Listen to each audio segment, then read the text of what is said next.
Okay, the other way to solve trusses, besides the method of joints, is the method of sections.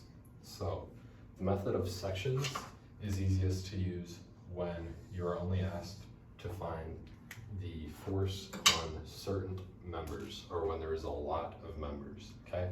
Method of sections is a little bit quicker to do, where method of joints will get you each force, but it's a little bit harder or a little bit more time consuming to do, okay?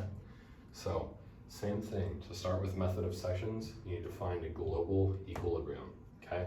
This is just like our past statics problems, meaning you have to find the force that is unknown that is first originally shown, okay?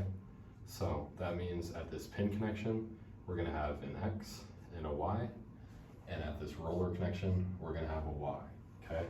I'm gonna label this A of X and A of Y. Maybe this is B, C, D, and E of Y, okay? So to find global equilibrium, just like we have been doing, moment, sum of forces at X, sum of forces at Y, okay? So, for example, if I am solving for my forces of moments around A, right? Because that would get rid of both of these forces at A. Now I'm gonna have 9, 4, 7, and E of Y, okay? So I'm gonna have 9 times 2, 4 times 4, 6 times 7, and E of Y times 8, okay? Let me write that out quick. We have 9 times 2, 4 times 4, we have 6 times 7, and E of Y times 8, right? Would be roughly 18, 16, and 42, if I did my math right, okay? So we'd have 60, 76, E of Y equals 76 divided by 8, okay? Round, we'll call it 10, just so it's easy for us to do, and I'm not using a calculator for this problem for now, okay? We'll call it 9.5 actually, it's 9.5, okay? So, moments, we could do that again, but I want to do something else. I want to do F of Y would actually be easiest to do again. So I know that the whole thing is going to be at F of Y is equal to 0 since it's not moving. So you have A of Y minus 9 minus 4 minus 7 plus 9.5. Okay, if I add all these up, that's 20 and 9.5. So I know that A of Y would have to be about 10.5 if I'm just doing it. If I want to show my work for that, we have F of Y is 0 is negative 9, negative 4, negative 7, positive 9.5, and positive A of Y, okay? We can solve that, show that A of Y is 10.5, okay? And show that work. Camera see that for a minute, okay? So this would be 10.5.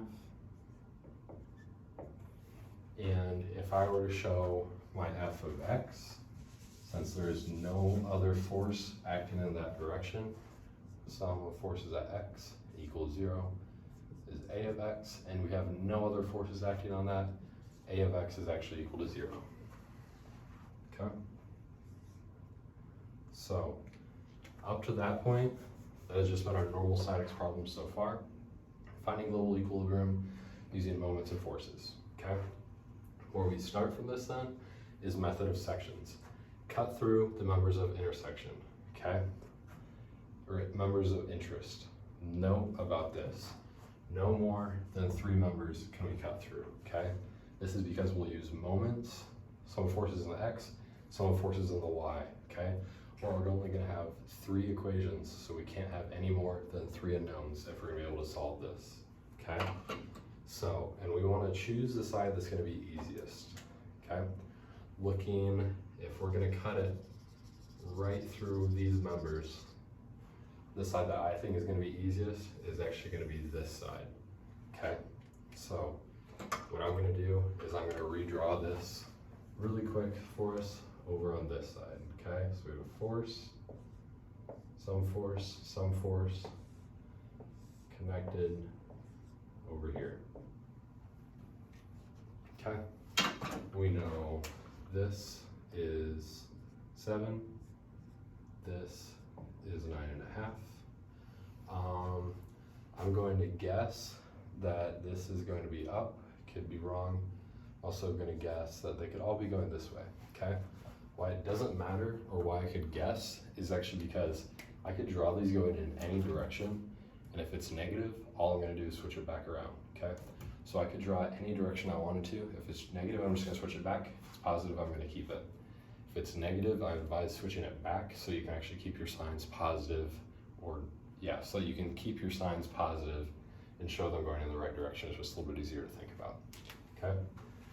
So then I look back, I have my 3 equations again, okay? I'm gonna write this down here as well. It's easiest to do your moments, your sum of forces in the x, and your sum of forces in the y for each one, okay?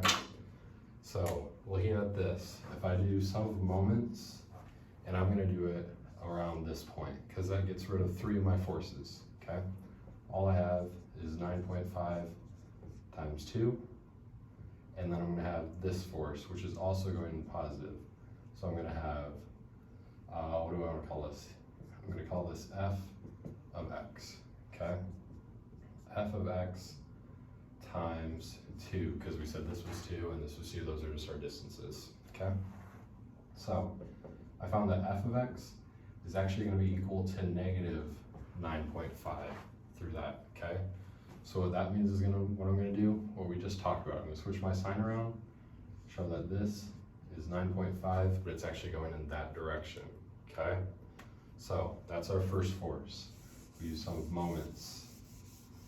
Next, we can do sum of forces in our y, right?